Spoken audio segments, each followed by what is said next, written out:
অনেক দিন হলো তোমাদের সাথে ভিডিও শেয়ার করতে পারিনি, আসলে ব্যস্ততার কারণে হয়ে ওঠেনি। তো কাল ছিল ভীম একাদশীর পান্না, আর তার জন্য আমি আর মা জমিতে চলে গিয়েছিলাম সবজি তোলার জন্য। কিন্তু প্রথমে গিয়েই দেখো আমি মটরশুঁটি তোলা শুরু করে দিয়েছি। আর তোমরা তো জানো মটরশুঁটি আমার অনেক পছন্দের। তো মাঝে মাঝে মনে হয় এই মটরশুঁটি গাছটা আমারই জন্য তৈরি হয়েছে।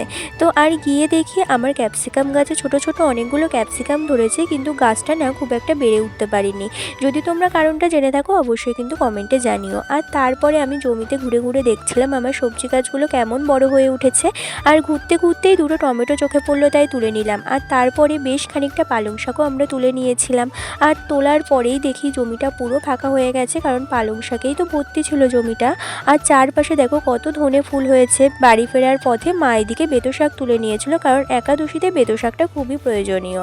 আর বাড়ি এসে আমার ফুল গাছগুলোতে আমি ভালো করে জল দিয়ে নিলাম। তো আজ এই পর্যন্ত।